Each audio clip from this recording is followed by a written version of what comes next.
This segment of Packard Pokes At was made possible by patrons of the show and viewers like you. Please go to patreon.com/PackardPokesAt to help support the show. Thank you.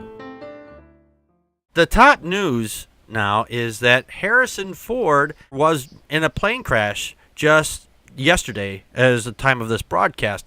Now, when last week on Friday, we had an announcement that Spock, a.k.a. Leonard Nimoy, had passed away, and I had sent a funny text to Joe here. He's saying, new rule, nobody's allowed to die on the day that's famous anyway, and that's well-liked, during the night that we have our show. And Harrison Ford apparently got this memo because he was in a plane crash, and he's like, no, I can't disappoint Packard, so I'm not going to die. Sure. Thank you, Harrison. Thank you, Harrison, for not dying on the day before my show. Well, actually, I said the day before or the day after is okay, but not on the day of. So at least it didn't happen on Friday.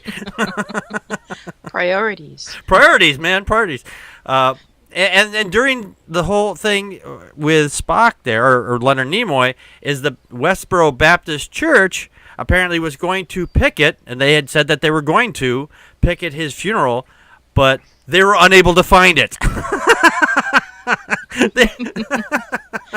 They tweeted out thinking that, hey, well, if we can't find it, Leonard Nimoy apparently, or not Leonard Nimoy, but William Shatner wasn't able to attend because they thought he couldn't find it. It's like, no, they like Leonard Shatner, or William Shatner, and they like William Shatner. They don't like you. They're not going to tell you where they're at. Kirk and Spock are in a mind meld right now in Packard's brain, evidently. My mind to your mind. You see, Harrison Ford was trying to crash his plane into the Westboro Baptist Church, but because they were running around L.A. looking for Leonard Nimoy's funeral, he hit a golf course by accident. Yes. No, let's blow this thing and go home. Whoa! I got your back, kid. Your thoughts, Joe? Yeah, when I heard about Harrison Ford in the plane crash on a breaking news alert on my phone, and it was on one of those like obscure news apps. It wasn't from like the AP or CNN or anything, and I was just like, "Oh no!" First Spock, then Indy, and I was like, I was like legitimately worried, like, you know, yeah. I mean, yeah, these people are just actors and everything, but still, they're people, and they're people that we love in movies that we grew up with, and I was super, super worried, and I went online and I confirmed that, like, yes, that's what was being reported around, and, you know, even though it hadn't broken on the main wire yet, and I was able to find pictures of the airplane and stuff, and I probably mentioned it before. I'm in this stupid meme group. And whenever there's breaking news, you try to be the first to make an inappropriate meme. And so Not you, Joe! I grabbed a picture of Indiana Jones and Sean Connery, his dad, in the airplane in Indiana Jones 3.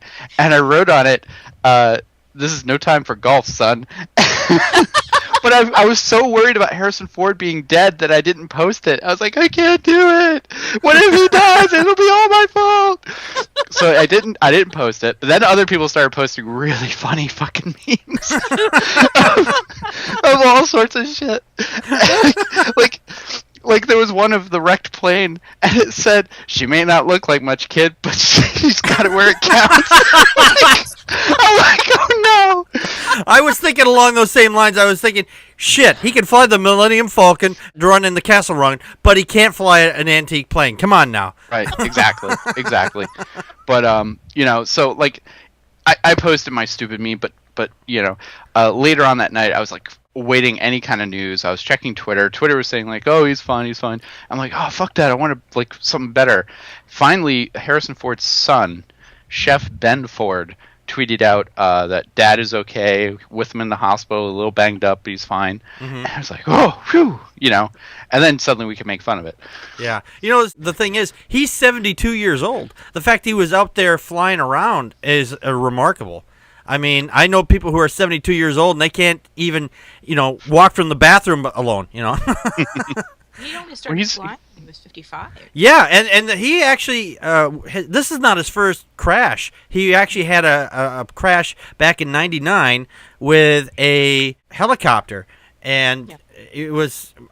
I found out some other interesting things. I knew he was a helicopter pilot. Did he crash the helicopter? Because I heard he crashed a different plane. No, it was a training flight. With a helicopter. So yeah, he was in a helicopter and it crashed. None of the reports specified whether it was mechanical error or anything. But all he has to do now is crash a hot air balloon and a Zeppelin, and he's like, that's pretty much everything you could fly in, right? Well, it says here that back in '99, his helicopter crashed during a training flight in Santa Clara, north of Los Angeles, and then the following year, gusty winds pushed his 6-seat plane off the runway as he tried to land in Lincoln, Nebraska, and the passengers weren't hurt. Apparently, from what I understand, from what I heard is that they were doing a training flight with a helicopter. It just came down hard, and the copter literally flipped over. They both walked away. The trainer and Harrison Ford walked away fine, but the helicopter was a little fucked up. Yeah, that happens when they flip over. Yeah. But there was also, it was really interesting, the fact is that when the Haiti had their earthquake, he was down there, he was flying back and forth, taking personnel down there to help out with that too, which is really? It says here I've never heard that. He flew medical personnel and supplies to Haiti after the devastating 2010 earthquake. So I that's really great. He's, no matter how much you think you know about how awesome somebody is, and the fact is I had no idea that he'd actually done this. He gave his services, and this is a service because I'm a professional driver, and I have to, I get paid to do what I do to get in behind the wheel of a vehicle. He did it because, he could afford to, actually. So that's great that, he's able to donate his time like that. Connie, your thoughts? He donates a lot of time to nonprofits. He's actually been credited with the rescue of some Boy Scouts. I'm sorry, I don't have the page open. I don't know if it was California, but he's... whenever there's fires, he's constantly volunteering to fly helicopters or fly different missions, and he's got a Pilots Association has awarded an award named after him, the Harrison Ford Legacy in Aviation Award. Yeah, wow. he called that the most awkward name. Yes. Couple quotes here from the chat room. Dawkins Dog, he said Harrison Ford was just trying to defraud his insurance company. It was the Millennium Falcon. And he said that Harrison shouldn't be allowed to fly solo. His luck is like Hans and Indiana Jones, though, because he lands. Of course, the airport. Because he had engine failure, and the reason his plane crashed was it clipped a wing on a tree. But he managed to land it safely on a golf course. Yeah. And of course, who happened to be there but a few doctors. A skilled spinal surgeon is playing golf, and so. But where else would a doctor be on a weekday? Right. But a golf course, right? So. Right.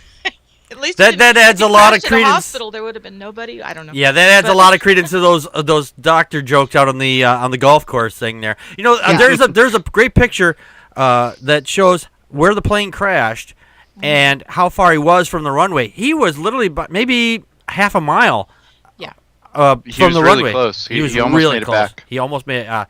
He almost made it back, and he did not. And there was nobody lost on the ground either, which is, if you look at how many houses and everything, all the businesses and everything around there, that's... Yeah.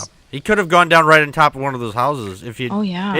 If he had gone down maybe, a quarter of that half mile, then he would have landed right in somebody's house or living room, which is amazing. The fact that he made it that far. So we can all say, "I love you," and he can say, "I know." Yeah.